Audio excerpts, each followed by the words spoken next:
Welcome to the Trump Breaking News Network, your daily source for up-to-the-minute Trump news. Join us today and every day. Here's today's news. This is TBNN. Wounded Ryan faces new battle. By Scott Wong. A wounded Paul Ryan is facing another potential crisis over the next month.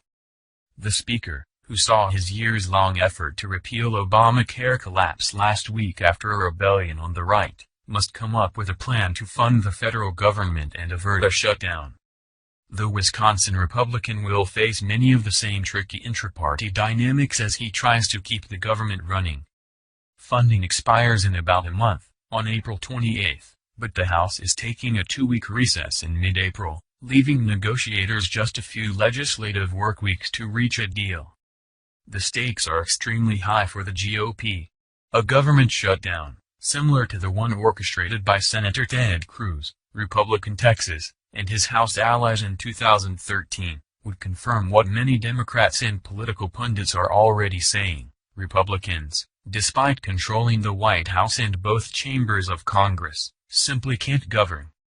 Two of the biggest hurdles to keeping the government's lights on are conservatives' insistence that the spending package include billions for President Trump's border wall and that it block all federal dollars for Planned Parenthood. Trump has requested $1.5 billion in supplemental funding for what he's called his big, beautiful wall, plus another $2.6 billion in his 2018 budget request. But Senate Democrats have threatened to filibuster the must-pass spending bill if it includes money for a wall, sparking a shutdown standoff over one of the president's chief campaign promises.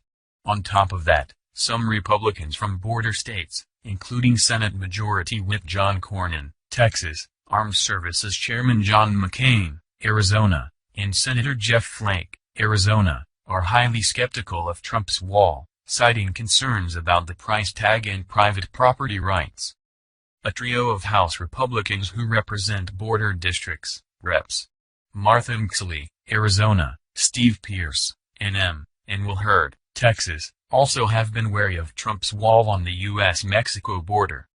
The speaker earlier this year called constructing the wall urgent and a national security necessity. But recognizing the high 60-vote threshold in the Senate, Ryan will be under enormous pressure to send over a House bill with zero or limited wall funding.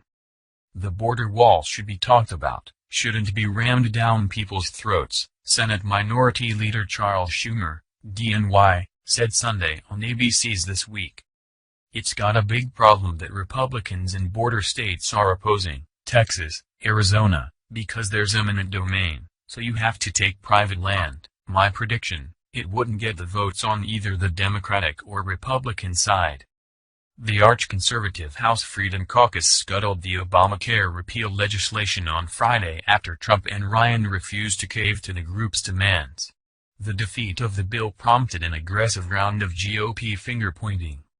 Trump tweeted that the Freedom Caucus, along with conservative allies Club for Growth and Heritage Action, saved Planned Parenthood and Obamacare since defunding the women's health services provider had been included in the bill.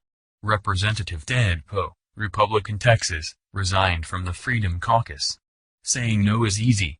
Leading is hard, he said.